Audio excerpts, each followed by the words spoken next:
하나님 말씀 함께 받겠습니다. 출애굽기 15장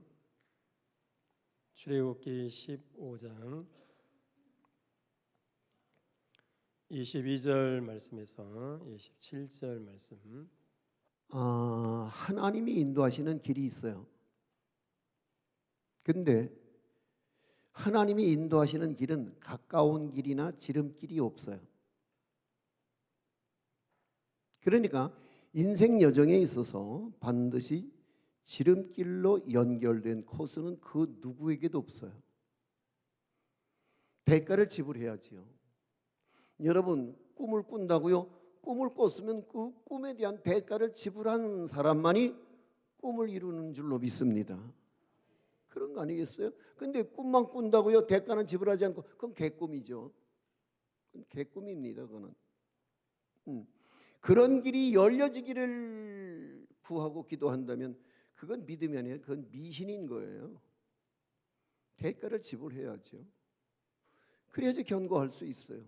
그래야지 기초가 튼튼할 수 있어요. 그래야지 근육질의 믿음이 될 수 있단 말이죠. 그런 믿음을 가진 사람은 비록 풀무불 속에 들어간다 할지라도 그건 복이 되는 줄로 믿습니다. 망해도 복된 사람들이 있습니다. 그래서 그런 사람은 실패 또한 아름다울 수 있어요. 아름다운 실패. 그거 아세요? 그 실패가 결국 성공의 또 다른 키워드가 될 수 있을 테니까 말이에요. 그러니까 우리가 인생을 살면서 당하는 위기에는 반드시 하나님의 뜻과 섭리가 있음을 기억하십시오. 그리고 그것을 깨달을 때에 우리는 곧 그 고난 속에서 또 다른 반전의 기회를 얻게 될 것이며 역전의 드라마의 주인공이 될 줄로 믿습니다. 할렐루야. 우스갯소리 하나 할까요? 아는 잘 통하는 선배 목사님 하나가 형님 요즘 어디 갔다 왔어? 나 캐나다 집회 갔다 왔는데 그래? 근데 글쎄 내가 만나본 사람 중에는 손꼽힐 만한 부자를 만났네? 그래요? 내가 간 교회는 자기네 자체 건물이 없어서 캐나다 사람 교회를 빌려서 예배를 드리는 교회인데 거기에 밥을 사준다고 해서 나가서 식사 대접을 받는데 그 자리에 따라온 숟가락 강사 하나가 있는데 무슨 강사? 숟가락 들고 다니는 숟가락 강사가 있어요. 근데 돈이 어마어마하게 많아서 자랑질을 하는데 캐나다에 이민 와서 버섯 농장을 했다는 거예요. 돈을 너무 많이 벌어서. 그래서 이제 딸에게 300억을 줬다고 그래요. 아들에게는 400억을 줬다고 그래요. 좀 놀랄만한 얘기를 한번 좀 놀라는 척이라도 해봐요. 나 뻘쭘하게 만들게요? 여러분 그 표정이 그래. 그런데 그래서 그게 아니고 다시 할게요. 나 진짜 딸한테 300억을 줬대. 이거 봐, 또 이렇게 귀가 얇아가고 금방 오버하는 거 봐. 아유. 아들에게는 400억을 줬다고 그래요. 오케이. 분위기 좋아지고 있어요. 그러고도 100억이 남았다고 그러던 얘기를 듣고 밥 먹는 자리에서 물었대. 강사님이. 저기 집사님이시죠? 집사님, 앞으로 두 분의 연세를 생각할 때 아들, 딸 거 다 떼어줬으니까 이제 두 분이 앞으로 살아간다고 봤을 때 얼마나 가지면 남은 인생 충분히 쓰고 남을까요? 그랬더니 글쎄요, 한 40억 가지면 죽을 때까지 아주 넉넉하게 풍족하게 쓰지 않을까요? 그랬더래요.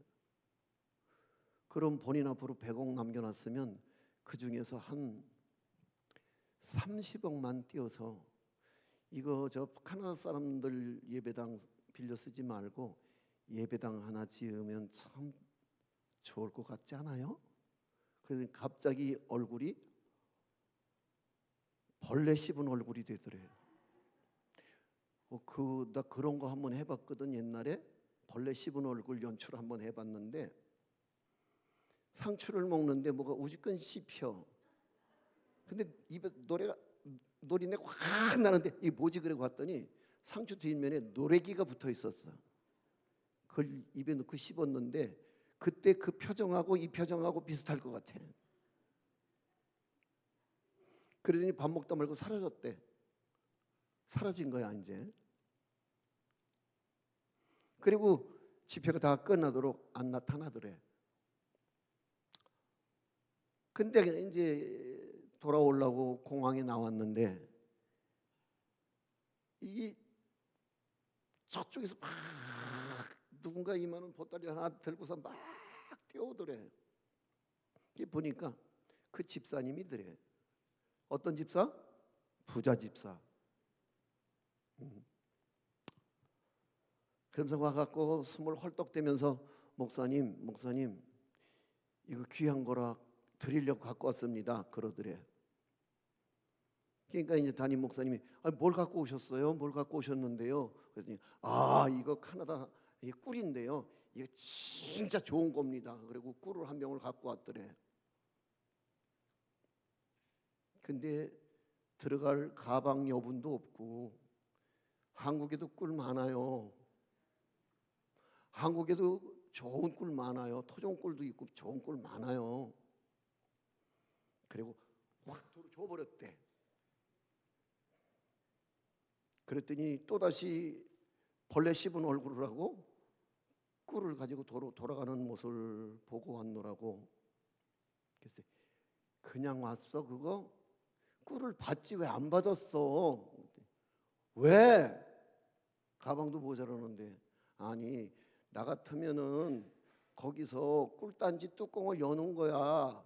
그래갖고 무릎 꿇어 앉혀놓고 그 대가리에다가 꿀을 성부와 성자와 성령의 이름으로 꿀 세례를 주고 오지 그랬어.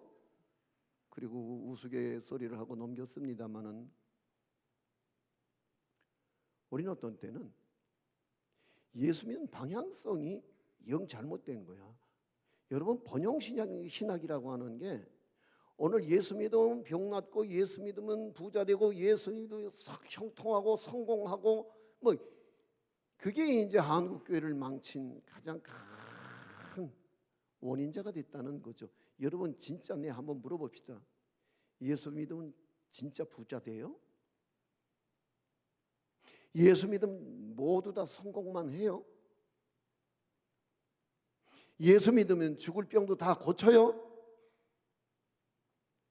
한때 한국 교회가 예수를 믿는 목적 그리고 그 예수를 믿게 하기 위한 전도의 방향이 번영신학이었다는 거예요. 번영신학. 그래서 이 번영신학이 한국 교회를 망쳤다고 하는 데 있어서 이게 예수 믿고 부자 되고 싶은 마음은 있는데 예수 믿고 희생하고 나누고 베풀고 뭔가 진짜 예수님처럼 제자들의 발을 씻겼던 예수님처럼 누군가의 발을 씻겨줄 만한 헌신자들이 교회 안에 없다는 거죠. 응? 여러분 어차피 그 길을 다 걸어야 소원의 항구가 나온다면 우리는 지름길이 없다면 그냥 힘들어도 어려워도 그 길을 가야 되는데 우린 지금도 여전히 지름길을 찾고 우리는 신의 한 수로 얻어질 묘수를 찾는단 말이죠. 근데 신의 한 수로 생겨지는 묘수는 없어요. 우리는 그러니까 정도를 걷는 거죠. 응? 그게 예수쟁이란 말이에요. 근데 예수쟁이가 돼서 정도는 안 걷고 자꾸 외도를 걸으려고 하니까 그게 지름길인 줄 알고 외도를 걷는데 그게 탈선이거든요. 생각해 보십시다. 오늘 우리가 요새 이제 자주 쓰는 용어 중에 루틴이라고 하는 말이 있어요. 루틴. 사전적인 의미로 보자면은 정해진 일의 순서를 말하는 데 있어서 근래에 와서는 루틴의 정확한 이제 뜻으로서 재해석되기를 정해진 습관 때문에 몸에 자연스럽게 배인 습관, 루틴이라고 말한단 말이에요. 근데 오늘 본문에 들어가서 보면은 모세의 강력한 리더십으로 인해서 이스라엘 백성들이 출애굽을 해요. 근데 그거 아세요? 내가 이미도 여러 차례 말씀드렸습니다만 한국 교회가 망하고 있는 이유 중에 하나는 지도자의 리더십을 인정을 안 하는 거예요. 민주화로 따지자는 거죠. 표결로 결정짓자는 거죠. 그래서 예수님은 그 표결로 결정해서 십자가에 못 박았어요. 맞죠? 그러니까 교회는 민주화가 되면 될수록 이게 이제 어른도 없어지고 지도자도 없어지고 리더십도 없어지고 뭐 그래지는 거죠. 왜? 수가 많은 쪽이 이기는 거니까요. 근데 모세가 가나안 땅 들어갈 때 여러분 투표해서 갔습니까?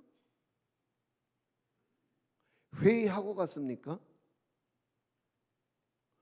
그러니까 다시 말하지만 교회는 민주주의가 아니라 신주주의가 돼야지 마땅함에도 불구하고 오늘 젊은 사람들이 모두 민주주의 바람에 너무 깊이 빠져들어서 그래서 교회가 민주화돼 가고 있는 마당에 교회는 더 이상 리더십이 없어져 버린, 그리고 교회 지도자가 그냥 당신도 그냥 퍼슨, 당신도 하나 나도 하나, 우리 모두 동등한 하나, 우리는 평등한 거야. 그게 민주주의야.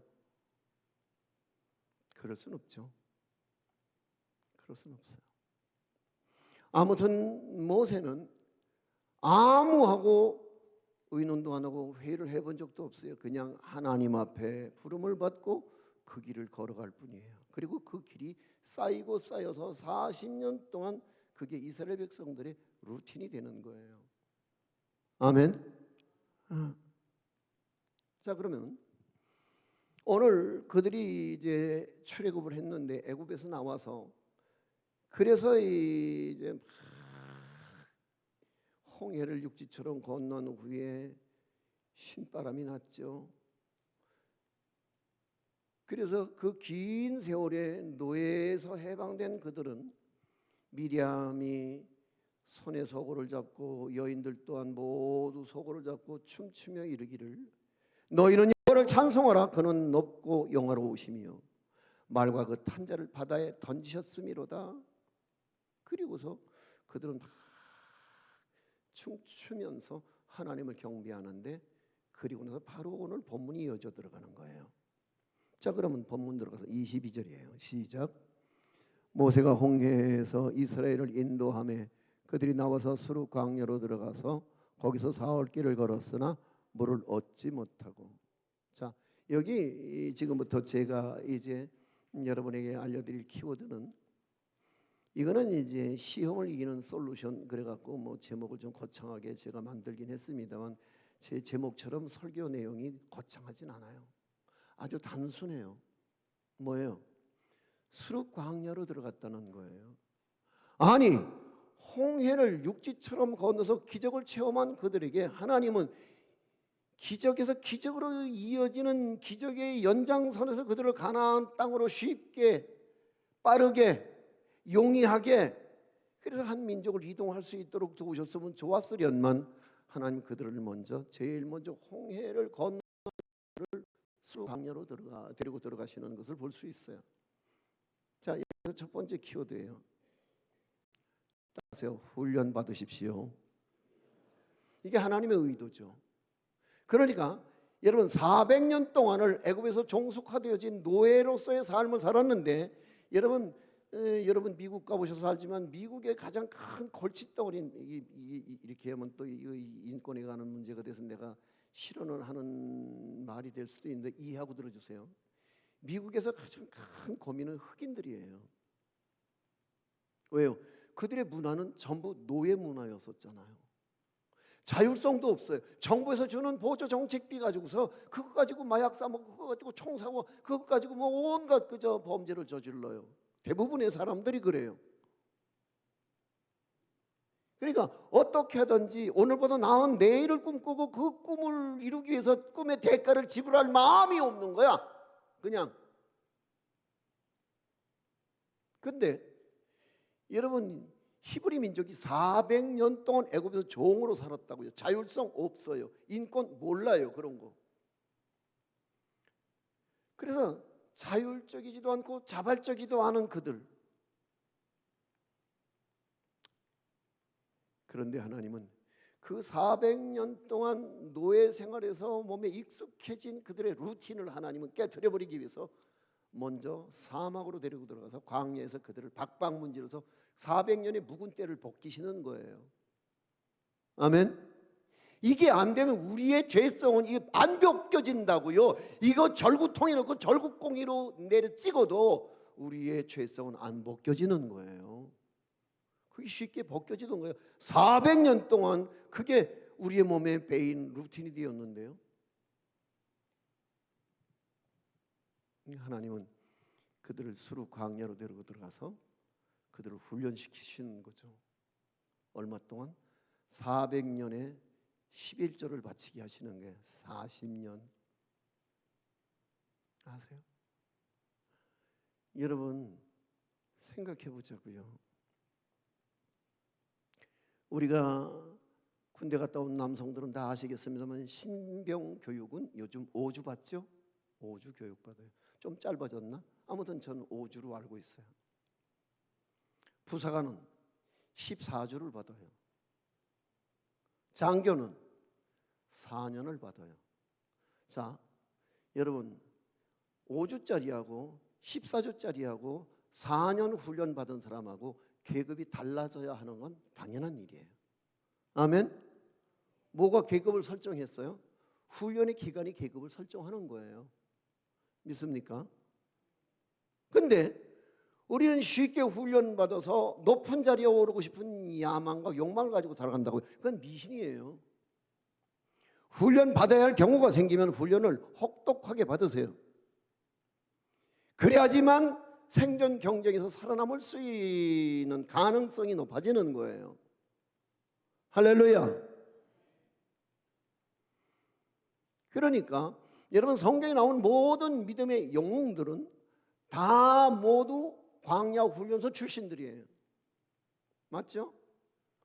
모세도 미디안 광야에서 40년을 훈련을 받고서 그리고 그 민족의 지도자가 되는 거예요.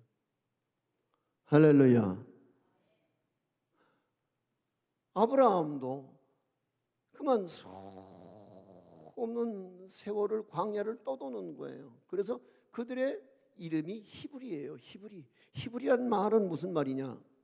강을 건너왔다는 뜻이거든요. 그러니까 그들은 계속 유목민으로서 그들은 광야를 떠돌았어요. 계속해서. 이제 가나안 원주민들이 볼 때 낯선 사람들이 낯선 행색을 하고 그리고 때로 몰려다니니까 야, 저 사람들은 뭐냐? 쟤들은 도대체 누구냐? 그랬더니 누군가 그랬겠죠. 저놈들 강 건너온 놈들이에요. 강 건너왔어요. 저놈들이요. 그래서 그들의 이름이 히브리야. 누구라고? 히브리. 무슨 말이라고? 몰라 나도. 아무튼 강 건너온 놈들이야. 그래서 그들의 또 다른 이름이 히브리예요. 그래서 그들의 이름이 히브리 민족이에요. 그래서 아브라함도 그 가솔들을 데리고 그 식솔들을 데리고 그리고 큰 광야를 떠돌다가 마지막 하나 얻은 게 막벨라 굴 하나 얻었어요. 이삭도 마찬가지죠. 야곱도 마찬가지죠. 요셉도 마찬가지였어요. 그런 거 아닌가요? 다윗도요. 마찬가지죠. 아둘람 굴로부터 시작해서 그는 수없는 광야를 굴 속에 은둔하고 은신하면서 그렇게 세월을 보내야만 했어요. 예수님도 마찬가지죠. 예수님도 유다 광야 출신인 거 아세요?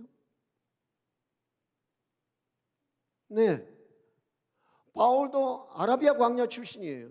그러니까 성경에 나오는 모든 위인들은 그 광야에서 하나님의 혹독한 시련과 연단과 훈련 속에서 그들은 드디어 하나님의 사람으로 훈련되어지고 훈련된 만큼 그들은 하나님 앞에 훌륭하고 멋지게 쓰여졌던 사역의 사람들이었음을 우리는 알 수 있거든요. 할렐루야. 할렐루야. 그렇다면 훈련을 피하는 것은 결국은 내 명을 단촉시키는 일일 수도 있어요.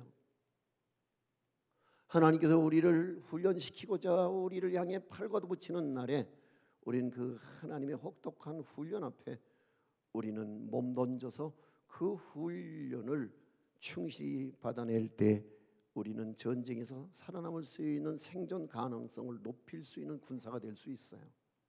할렐루야. 그리스도의 좋은 군사는 그냥 만들어지지 않아요. 그리스도의 좋은 군사는 혹독한 훈련을 통해서, 그래서 바울이 바울 될 수 있었던 것은 아라비아 광야에서 그런 훈련을 혹독하게 받아야만 했어요. 예수님도 성경에 나오는 모든 성경의 위대한 영웅들은 다 광야 훈련소에서 훈련받은 만큼 사역들을 했어요. 그렇다면 나는 여러분들이 비록 어떤 부류의 훈련을 당하고 계시는지 모르겠습니다만 그 훈련 앞에서 나는 여러분들이 그 훈련의 프로그램을 충실히 수행하실 수 있길 바라면서 여기 두 번째 키워드를 찾아보면은 23절 말씀이에요. 시작. 마라에 이르렀더니 그곳 물이 써서 마시지 못하겠으므로 그 이름을 마라라 하였더라. 아멘. 내가 입이 자꾸 마르는데 저 누군가 물 좀 주실래요? 물이 안 올라왔네요. 네. 물 좀 갖다 주세요. 그러니까 광야에서 모질게 훈련받는데 엎친 데 덮친다고 그만 하나님은 그들을 그 광야 한가운데서 마라로 몰고 들어가시는 거예요. 마라. 뛰어 가지고 뛰어나와. 그래. 네, 그래. 그게 더 저 물이 좋아 보인다. 있어 보이잖아. 벌써 용기가 있어 보인다. 그래. 어이구, 이리 와. 어이구.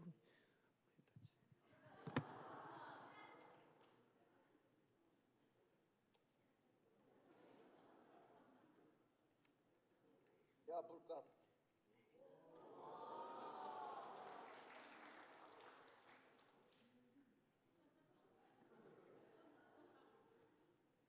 너 이따 거슬러 줘야 돼?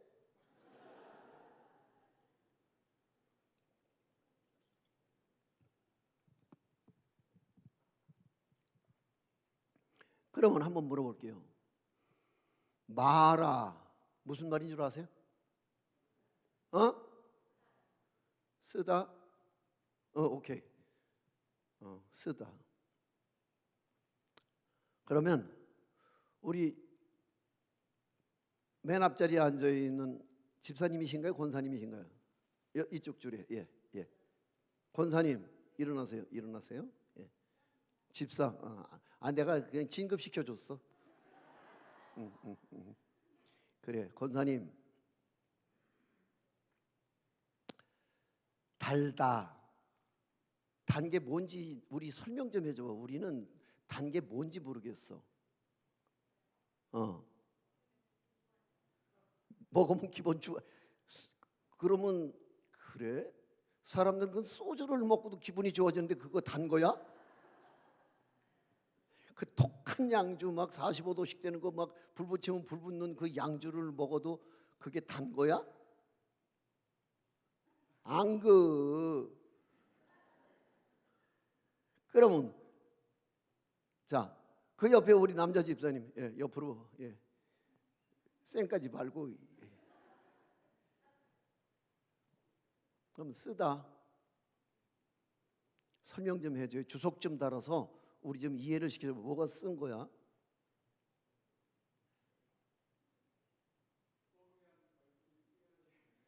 얼굴이 찌그러지면 쓴 거야? 아유, 참 진짜. 아유, 박수 한번 쳐드리세요. 그래서 여러분 이게 지금 설명으로 가능할까요? 쓰다, 달다. 아니요, 간단해요. 먹어봐야 알아요. 아멘. 뭐예요? 쓰다는 말은 체험론적이라야 가능한 거예요. 그러니까 설명이 불가능하죠. 먹어보면 알아요. 근데 하나님의 프로젝트 속에서 하나님의 궁극적인 목적은 뭐예요? 젖과 꿀이 흐르는 땅의 축복이에요. 아멘. 그럼 젖과 꿀이 흐르는 땅을 소중하게 여길 수 있는 가장 기초적인 훈련이 뭐예요? 쓴맛을 봐야지요. 그 쓴맛을, 쓴 잔을 받아 먹은 사람만이 단잔의 소중함을 일깨우며 그 단잔을 주신 이를 찬송할 수 있는 사람으로 성장하게 될 줄 믿습니다. 아멘. 근데 오늘 우리는 체질상 쓴 거는 못 먹는다고 우긴다고. 그리고 우리는 날마다 꿀 빨고 싶어 하지요. 군대 가서도 꿀 빨고 싶어 하고, 직장 가서도 보직이 꿀 빠는 보직을 받기 원하고, 우리는 꿀을 원해요. 근데 하나님은 이 꿀 주기 전에 먼저 마라의 쓴물부터 갖다가 먹어. 빨리 먹어. 거절하시겠어요? 아니요. 그게 있어야지 우리의 믿음이 그리스도의 장성한 분량에 이르는 데까지 성숙해지고 성장할 수 있다면, 이거 전사님 이거 나 권사님도 2만 원 줘야 돼? 아니 저 전사님도 2만 원 줘야 돼? 외상해 외상.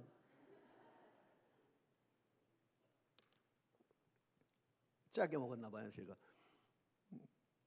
저녁을 좀 짜게 먹었나 봐요. 그러니까 훈련의 장소에서 말하는 필수 과목이야. 아멘. 이거를 이수해야지 훈련소를 퇴소할 수 있는 거예요.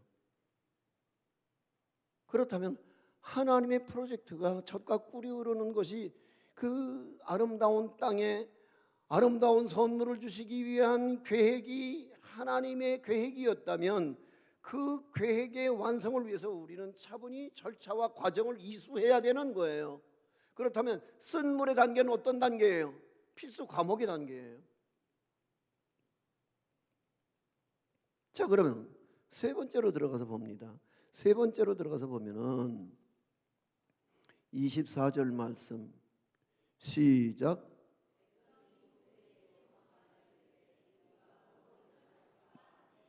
자, 세상엔 두 부류의 사람이 있어요.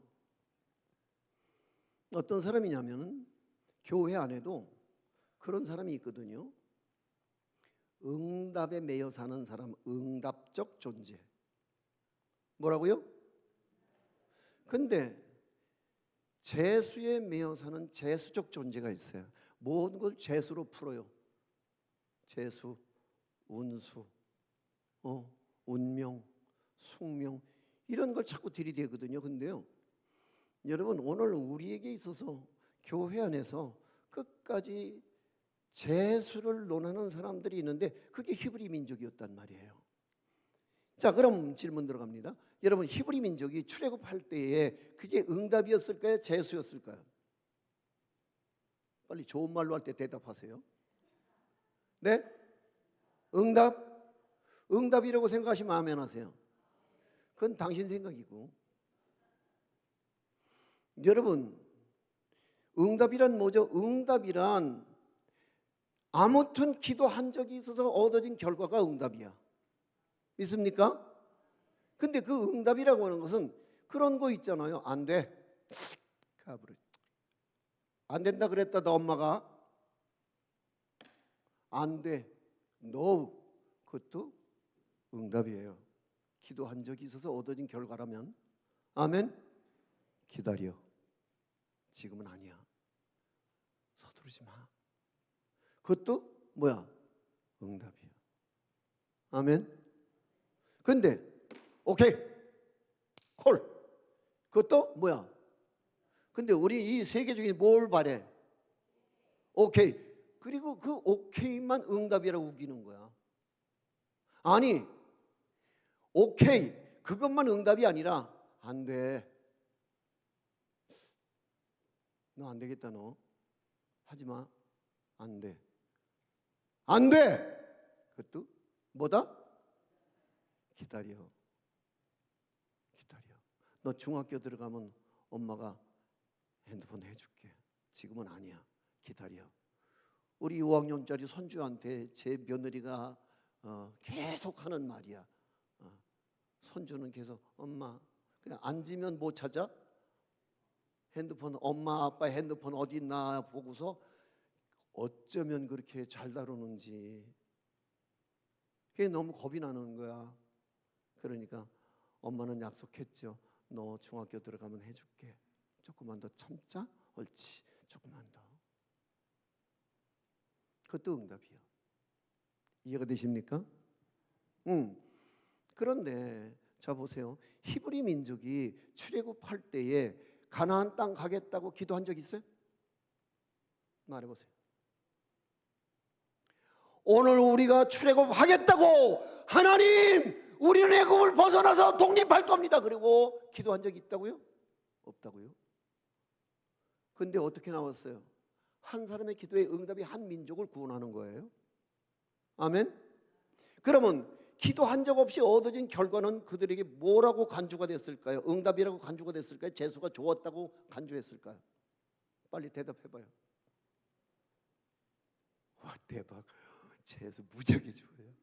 우리 주인이 나 이 금목걸이도 나 이 팔찌도 이거 다 내가 이거 내가 얻은 거야 이거. 그들은 재수의 쾌재를 불렀을 거예요. 재수가 대박이다. 근데 누구만?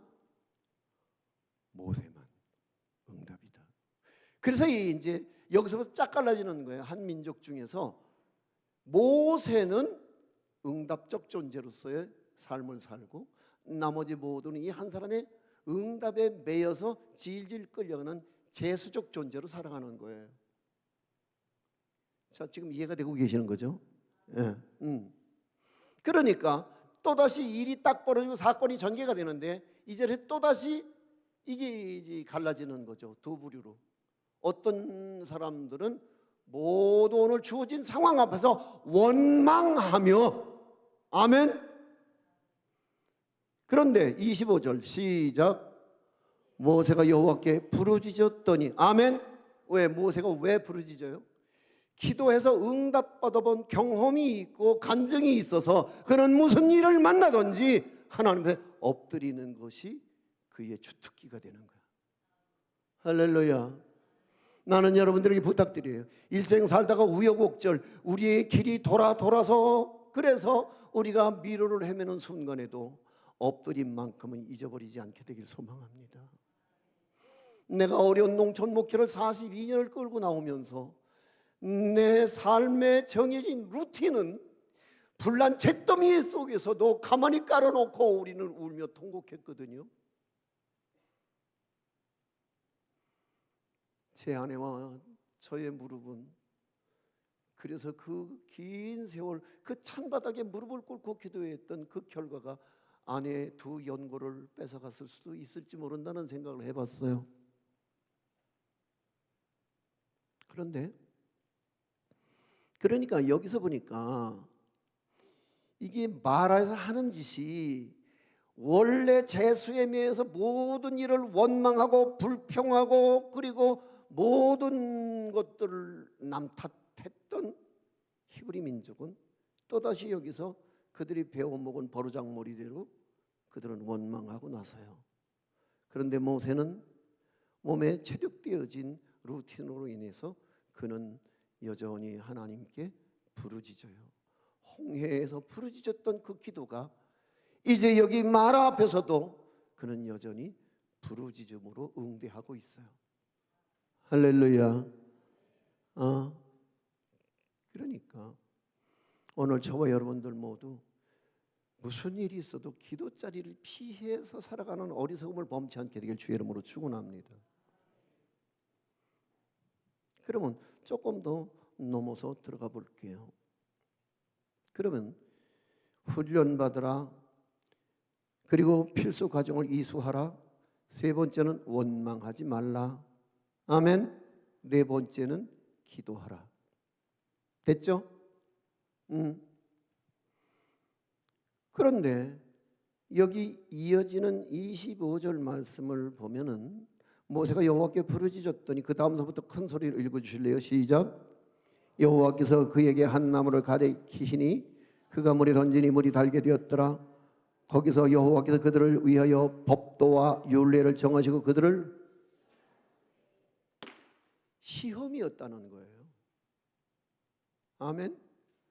이 모든 되어지는 과정이 나로 하여금 하나님의 저울에 달려서 그 믿음의 저울에서 내가 비중 있는 존재가 되기를 원하시는 하나님은 오늘도 나를 여전히 테스트하고 계신다는 거죠.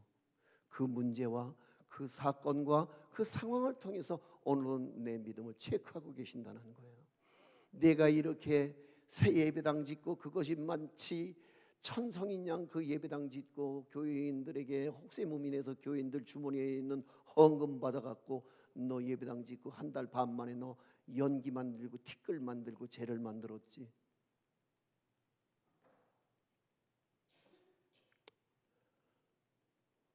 주여. 그리고 저는 이제 고백할 수 있어요. 그건 하나님의 가혹한 시험이었다고요. 근데 내가 마지막으로 여기서 당당하게 말할 수 있는 것은 나는 마침내 그 시험을 이겼기에 오늘 여기 서 있을 수 있다고요. 아멘. 시험이란 말이죠. 근데 무엇을 위한 시험이었느냐? 하나님은 거기서 그들을 위해서 법도와 율례를 정하셨다고 말하고 있는데 여기서 법도란 공동체의 규약을 말하고 있어요. 공동체는 규약이 있어야 되는 거예요.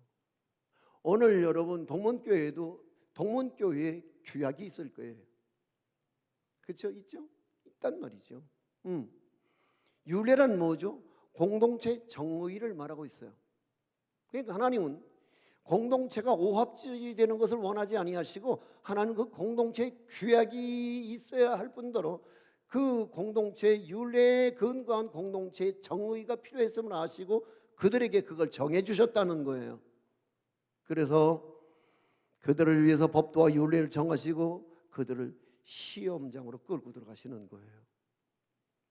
자, 그렇다면 시험은 이겨야죠. 믿습니까? 근데 여러분 그거 아시죠? 시험은 두 가지가 있는 거를. 우리 그냥 한글 성경은 그냥 몽땅 싸잡아서 시험이라고 하는 단어로 해석을 하고 있는데 영어 성경 가지고 있는 분들 보시면 아시겠네요. 이게 뭐냐면은 시험은 두 가지예요. 원어적으로도 두 가지죠. 두 가지 중에 무슨 시험이 있느냐? 템테이션, 그건 유혹이에요. 사탄은 우리를 유혹하지요. 아멘.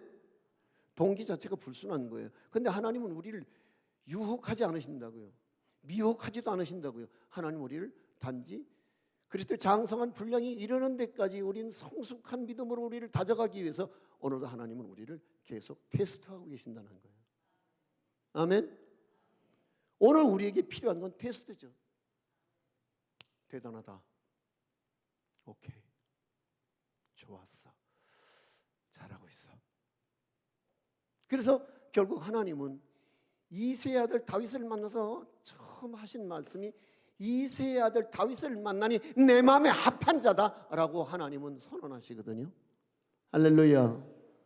오늘 나는 저와 여러분들이 어떤 상황 속에서 어떤 곤란한 지경과 어떤 위기를 당한다 할지라도 그 하나님의 시험 앞에서 우리는 반드시 늘 그렇듯이 앞으로도 계속 그러하실 수 있기를 바라되 통과할 수 있기를 바랍니다.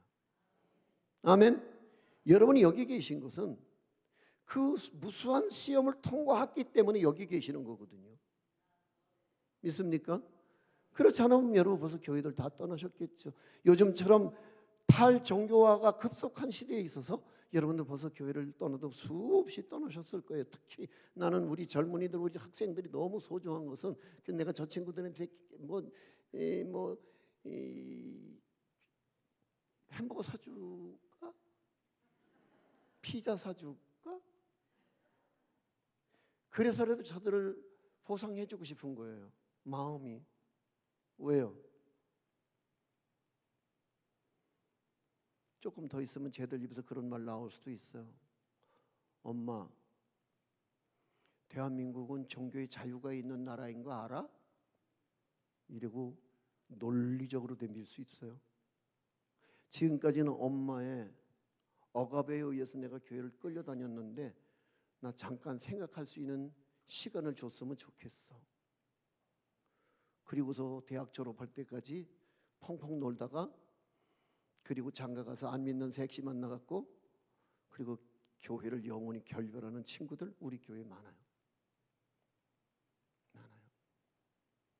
근데 중요한 건 뭐냐면 이 시험장에 들어갔을 때 이것이 시험인 줄 알면 모범 답안이 가능해요. 근데 이게 시험인 줄 모르면 미혹에 빠져서 교회를 떠나버리고 만들더라는 거죠. 그러니까 시험을 통과해야 돼요. 반드시 통과하십시오. 할렐루야. 제 삶의 이야기를 좀 할게요. 불이 났어요. 그리고 예배당은 흔적도 없이 사라지고 모일 공간도 없는데 어쩔 수 없어서 그냥 주차장 한편에다가 그냥 비닐하우스를 만들었어요. 이 비닐하우스는 이게 이제 철골 구조가 약하니까 파이프니까 새 파이프니까 그냥 이게 볼이 넓으면 안 되거든요. 금방 무너지거든요. 눈 조금만 오면. 그러니까 가능한 한 폭이 좁아요. 그게 비닐하우스의 특징이에요. 그래서 그 교인들을 그때 우리 한 500명 정도, 한 400명 정도 모일 때인데 이 길게 400명이 앉으니까요. 강대성에서는 저 뒤에 있는 사람이 누군지 잘 보이지도 않아요. 그런 지경 속에서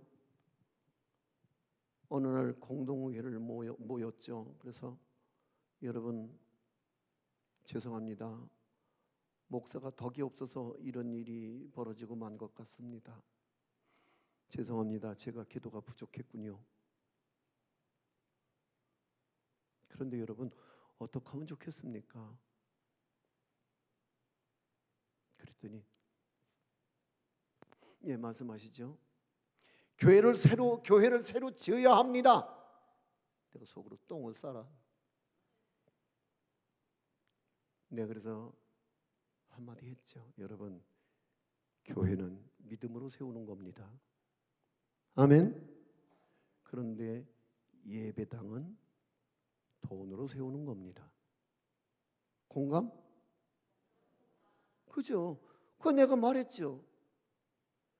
여러분 헌금하실래요? 우리 마이너스 30억이에요. 가깝게 돼요 지금.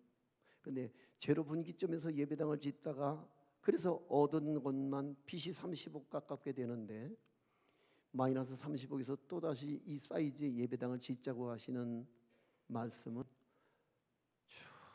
충분히 이해할 수 있습니다만은 그러나 나는 강대상에 서서 날마다 내 설교 가운데 여러분에게 헌금이나 강요하는 그런 목사가 되고 싶진 않습니다. 내가 지금까지 여러분에게 훌륭한 목사는 아니었을지라도 내가 그렇다고 나쁜 목사까지 된 마음은 없습니다. 여러분 헌금하시겠습니까?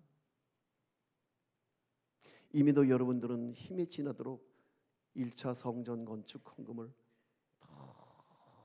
너무도 감사하게 많이 했습니다.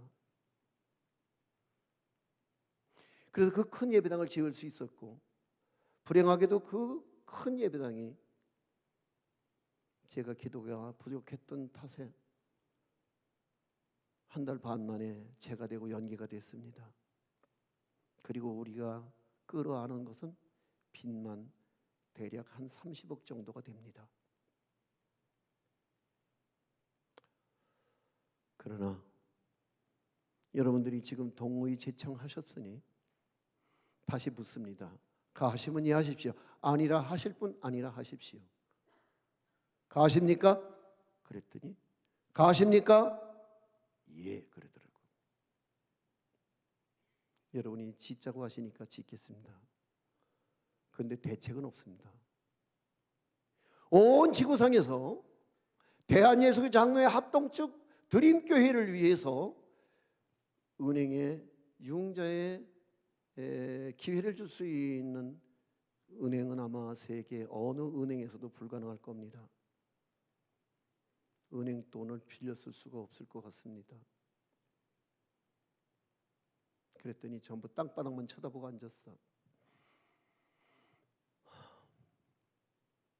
어떻게 하면 좋겠습니까? 그랬더니 짓자고 얘기는 해놓고 헌금 얘기 나오니까 전부 땅바닥만 쳐다보고 앉아갖고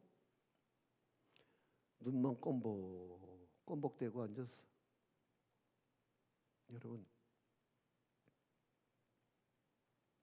저 좀 도와주실래요? 나 좀 도와주세요.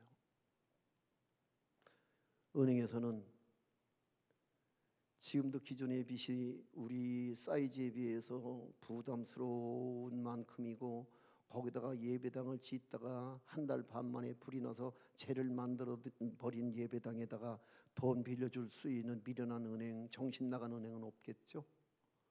그렇다면 제가 여러분에게 부탁할게요. 그리고 내가 울컥 눈물이 쏟아졌어요. 그리고 며칠 전에 제가 이제 은퇴를 앞두고 제 서재를 정리를 하는데 뭐 서류 한 장이 이렇게 팔랑 떨어져. 그래서 이게 뭐야? 그리고 봤더니 거기에 거의 전교인들의 이름이 적혀 있어요. 그리고 그 이름 뒤에는 오대수 100만 원, 김용기 2천만 원, 최옥년 1,000만 원, 최순신 50만 원, 한경이 50만 원. 이 적혀 있는 거야 이게. 근데 이게 몇 장인 거야? 이게 뭐지? 가만히 보니까 내가 그때 기도하다가 하나님 앞에 기도하고 내가 교회 앞에 광고했어요. 여러분이 은행 하실래요? 내가 융자 신청할게요. 50만 원 이상이라면 제가 여러분에게 좀 빌려 쓰겠습니다. 그리고 지금까지 여러분이 지켜본 그 사람이 지금 나인 줄을 여러분들이 인정하신다면 나 야반도주할 위인은 아닌 거 아시죠? 누구의 돈이라도 50만 원 이상이라면 내가 좀 빌려 써볼게요. 그리고 이거 다 짓고 준공 필증 떨어지면 내가 그때 은행에 가서 이 건물을 담보로 해서 일괄 융자 빼다가 다 갚아드릴게요. 나 띄어먹고 야반도주 안 할게요. 여러분 도와주세요. 정말 도와주세요. 한 번만 도와주세요. 여러분, 우리 다시 일어나야 합니다. 오늘 이 시험을 우리는 이겨야 합니다. 이 시험 앞에 무릎 꿇고 이 시험 앞에서 우리가 모두 공중분해되는 교회가 된다면 주님은 슬퍼하실 겁니다. 도와주세요. 그랬더니 어떤 할머니는 그저 박스 주소서 10,000원 돈 그거 50만 원을 들고 와서 그걸 나한테 가지고 오셨어요. 누구는 70만 원. 시골 노인들 그저 노인들 왜 옛날에 그 취로 사업 다녔잖아요. 거기서 근근히 모은 돈, 자식들이 준 용돈, 뭐 그래서 이것저것 아꼈던 약값, 병원비 이런 것들을 가지고 찾아왔어요. 그 보편적으로 다 내놓은 돈들이 그만 뭐 그냥 이러고 저러고 해서 그래서 여기에 산 기록으로 남아 있었던 거죠. 내가 그걸 들여다보고 있다가 무릎을 털컥 꿇고 내가 눈물이 터졌어요. 왜요? 내가 눈물이 터진 거는 그 맨 밑에 토탈이 10억 2천만 원이었어요. 그 작은 시골 교회에서 말이에요.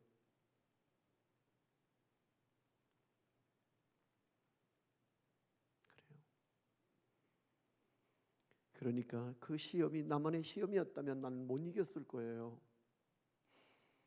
여기 있는 전 교인들, 심지어는 아이들 학교 들어갈 때 학비 쓰려고 대학 갈 때 알바해서 10,000원 그 돈까지도 내가 다 갖다 빌려 썼다고요. 그게 1차로 10억이야. 아무튼 1차로 10억. 그러니까 난 내가 리더십에서 오늘 그 어려운 우여곡절 속에 농촌교회를 42년을 내가 감당한 게 아니라 오늘 내 믿음의 영웅은 바로 그분들이셨어요. 박스 주순 돈, 치료 사업해서 벌은 돈, 며느리가 보내주고 아들이 보내준 약값 병원비 아껴서 내게 건네준 돈. 그래서 이제 이 예배당을 1년 만에 줬어요. 내가 이제 직영으로 줬거든요. 우리 교회는요. 두 번째 지은 거는 직영으로, 내가 집회 다니면서 노트북 갖고 다니면서 다 자제해서 또 내가 사람 보내서 사오라 그러고 또 막 아무튼 그렇게 해서 내가 직영으로 예배당을 1년 만에 줬어요. 1년 만에. 그리고 잊어버렸어요. 그 고마운 사건을. 그리고 이제 제 목회를 정리하다가 그 명단을 보고서 내가 눈물이 터졌다니까요. 진짜 고마웠어요. 너무 감사했어요. 당신들이 오늘 나 은퇴식에 가장 고마운 사람들이고 내 목회에 가장 위대한 도움이셨습니다. 하나님의 손길을 전해주신 당신들이야말로 오늘 이 은퇴 자리에 당신들이야말로 갈채를 받아 마땅한 분들입니다. 그런 생각을 했어요. 여러분, 아침에도 내가 말했던가요? 환난이 오고 절체절명의 위기 속에서 할 수 있었던 것은 바로 이사야와 더불어 기도했다는 데 있어요. 아멘. 여러분, 문제가 있거든. 목사님과 더불어 기도할 수 있길 바랍니다. 힘을 합칠 수 있길 바랍니다. 그래야지만 시험을 이길 수 있어요. 공감? 여러분, 그러니까 내가 여러분에게 말씀을 정리하면서 내가 드리고 싶은 말씀은 6번째 키워드에 있어요. 26절 말씀 시작.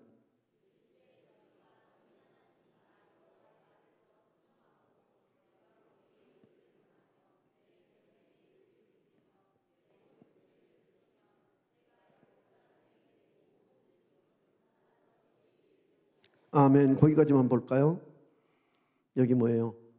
순종하라.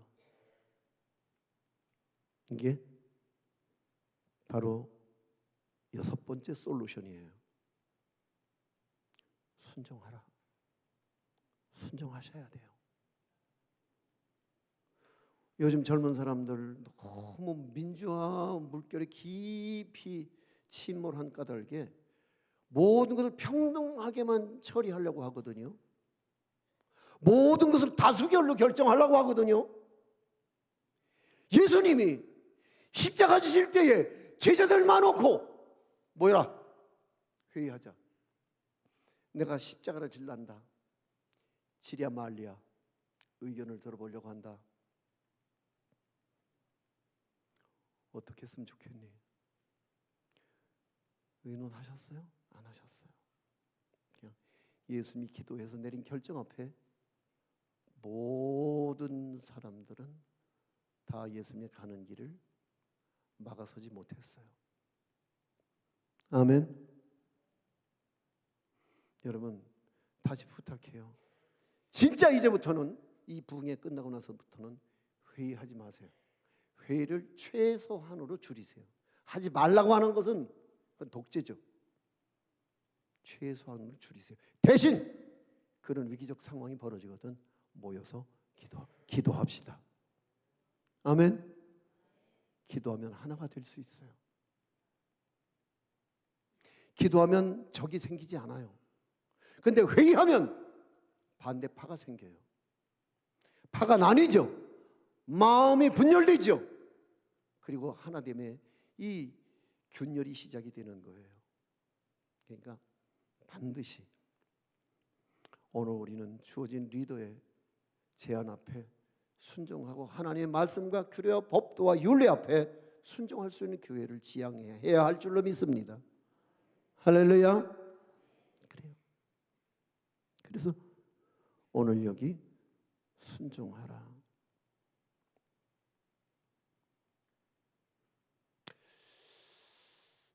그래서 어떻게 이제 예배당을 다 이제 완공을 했죠. 1년 만에 완공을 해놓고 그래놓고는 준공 필증을 들고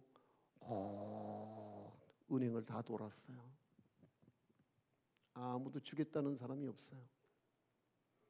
근데 저 오금동 쪽에 수협에서 교회의 융자를 좀 주는 경우가 있다고 그래서 거길 갔죠. 서류 검토해 주세요. 뭔데요? 융자를 좀 받고 싶어서요. 그랬더니 나를 아래로 이렇게 훑어보더니 알았습니다. 검토해 보겠습니다. 돌아가 계시면 연락드리겠습니다.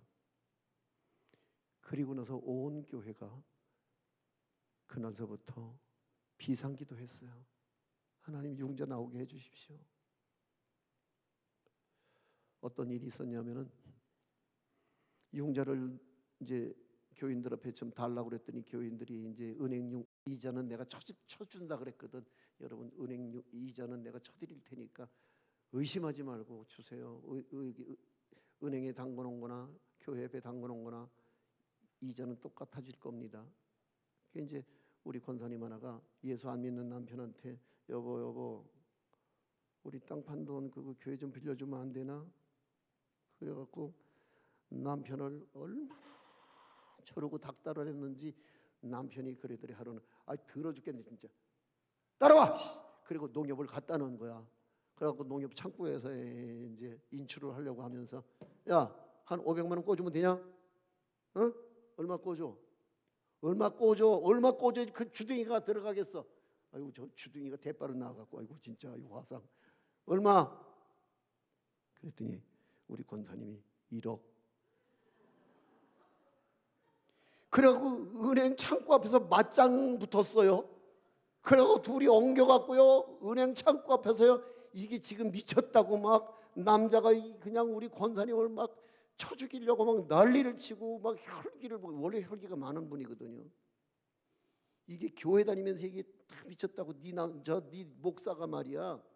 그게 어떻게 좀 애가 좀 사기꾼 같은데 너 이 돈 자신 있냐고 막 이러고 막 을로대고 그러니까 이제 둘이서 거기서 막 악다구니를 쓰고 막 그냥 은행 창구 직원들이 다 뛰어나와서 막 말리고 난리가 난.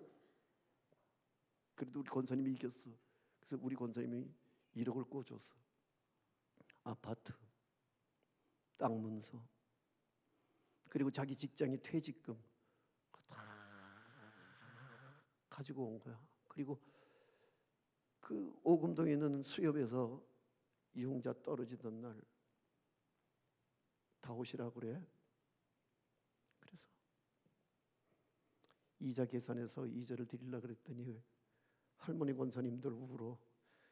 내가 무슨 이자를 받아요. 내가 무슨 이자를 받아요. 나 이거 헌금으로 잡아줘요. 헌금으로 잡아줘요. 우리 교회 헌금 안 받아요. 아니요, 헌금 받아줘요. 내가 2번째 예배당 질 때 헌금하지 말라 그랬거든요. 어차피 헌금해도 우리 예배당 못 줘요. 그러니까 헌금하지 마세요. 내가 헌금 받는 순간부터 나 약해질 수 있어요. 2번째 예배당은 하나님이 하실 때까지 하나님이 하실 일을 기대하며 우리는 헌금 걷지 않습니다. 성전 건축 헌금 사절합니다. 그랬거든요. 그랬더니 그 돈 갚는 날 우리 권사님들 울면서 나 돈은 얼마 안 되지만 나 헌금합니다. 목사님.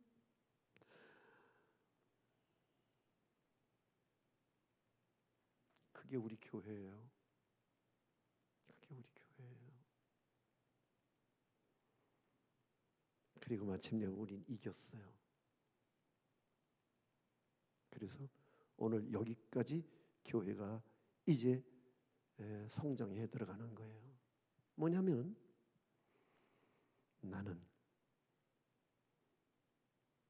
너희를 치료하는 여호와의 민이라. 주님이 고치니까 싹 고쳐지는 거야. 아무 이유 없어. 공감? 그러니까 여러분 고장난 자식, 고장난 사업, 고장난 건강, 고장난 관계, 고장난 믿음 다 괜찮아. 나는 너희를 치료하는 여호와임이니라. 여기에 등장하시는 하나님의 이름이 여호와 라파. 할렐루야. 나는 너희를 치료하는 하나님이다. 그랬어요. 그래요. 그래서 오늘 여기 7번째 솔루션은 뭐냐? 여호와 라파를 경험하라. 아멘. 경험하십시오. 이게 그냥 여기선 그저 시골 목사의 간증뿐만이 아니라 오늘 이 목포도성에 살고 있는 여러분 모두의 동일한 간증이 될 수 있기를 주의 이름으로 축원합니다. 할렐루야. 그래요. 다시 7개의 키워드를 정리하고 우리 찬양할게요. 첫 번째 뭐라고요? 훈련받으라. 두 번째 필수 과정을 이수하라. 할렐루야. 세 번째 원망하지 말라. 아멘. 네 번째 기도하라. 다섯 번째 시험을 통과하라. 여섯 번째 순종하라. 일곱 번째 그러니까 내가 당당한 거야. 무수한 후배들이 제게 찾아와서 당한 교회 문제를 내게 울며 하소연할 때 내가 늘 똑같은 대사를 치죠. 그래서 내가 놓고 쓰는 전문 대사가 그거예요. 다 지나가더라. 울지 마. 때가 다니까 다 지나가더라. 아무것도 아니야. 그리고 그 상황 속에서 내가 할 수 있는 일은 아무것도 없어. 그냥 이기는 거야. 그러니까 믿음이란 뭐냐? 세상 사람들이 당하는 고난을 안 당하는 게 믿음이 아니에요. 어떻게 보면 우리가 믿는다고 하는 것 때문에 세상 사람들이 당하는 모든 시험의 수위보다도 더 혹독한 시험의 수위를 통과해야 돼요. 아멘. 그런데 오늘 우리가 끝까지 잊지 말아야 할 것은 그런 가운데서 원망하지 않게 되길 바랍니다. 그리고 기도하기를 쉬는 죄를 범치 않게 되기를 소망합니다. 그리고 그 시험은 이기는 겁니다. 할렐루야. 그리고 끝까지 순종하십시오. 할렐루야. 그래서 너희가 너희 하나님 나 여호와의 말을 들어 순종하고 순종하면 돼요. 왜? 나는 그 말씀대로 순종할 만한 힘도 능력도 믿음도 없었어요. 내가 할 수 있는 일은 날마다 눈이 붓도록 우는 일이었어요. 그러니까 교인들 앞에 다 창피했어요. 그래서 색깔 짙은 색안경을 자주 썼어요. 자주. 눈이 너무 퉁퉁 부어갖고 교인들은요 성경책이 그런 성경책이 되고 말았어요. 그냥 아무 소리도 없이 우리는 앞도 쳐다보질 않아요. 내가 측은해서 나도 교인들을 못 쳐다봐요. 난 입이 열끓여도 민망해서. 그래서 그냥 예배 시간에 그놈의 접어 터진 비닐하우스에서 발은 그냥 꽁꽁 얼어붙고 그냥 온몸은 죽도록 추운데도 불구하고 그런데 누군가 어느 쪽에서 그랬는지 모르겠는데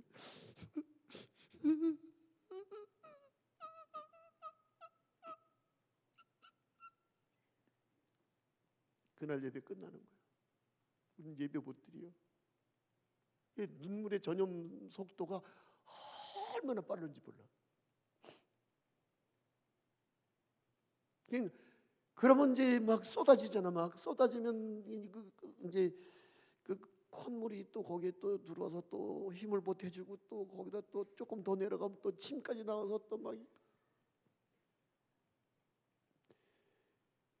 그거를 누군가 손수건을 꺼내갖고 눈물을 닦을 용기도 없는 거야. 왜?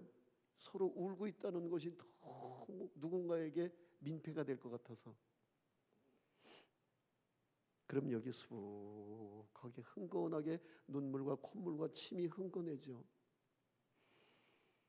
그럼 그걸 이렇게 덮어갖고 집으로 가지고 돌아가면 그 다음엔 열라 그러면 그게 열려 안 열려? 다 들러붙어갖고 그게 그저 일주일에 몇 차례씩을 성경을 그렇게 눈물로 적셔 내려갔던 우리들의 성경책은 세상에서 박물관에 보관하고 싶을 만큼 눈물로 젖은 성경책은 이만큼씩 두껍게 우글우글해졌어. 그게 우리 교인들의 훈장이야. 그래요. 그리고 우리는 함께 지금 승리의 개가를 부르고 있어요. 할렐루야, 할렐루야. 그러니까 돈 아무것도 필요 없어. 내가 마지막으로 여러분이 그 얘기 해줄게요. 내가 옛날에 충현교회 당회장이셨던 김창인 목사님 목회자 세미나에 참여를 했더니 그 어른이 그런 얘기를 하셨어요. 가난하고 비루하고 남루한 농촌교회, 탄광교회, 개척교회 목사들 많고 여러분 목회하다 돈 때문에 걱정하지 마십시오. 시큰둥하지요. 아니 돈 때문에 걱정하지 말란다고 돈 때문에 걱정을 안 해? 당장 끼니가 간 데 없는 개척교회, 시골교회 목사들이. 근데 그 다음 말씀이 내 평생의 좌우명이 됐어요. 뭐라고 말하는가 하면 여러분 돈은 한국은행에 가면 많습니다. 그런데 내가 살아보니까 그 한국은행에 많은 돈을 우리 아버지가 결제하십디다. 아멘.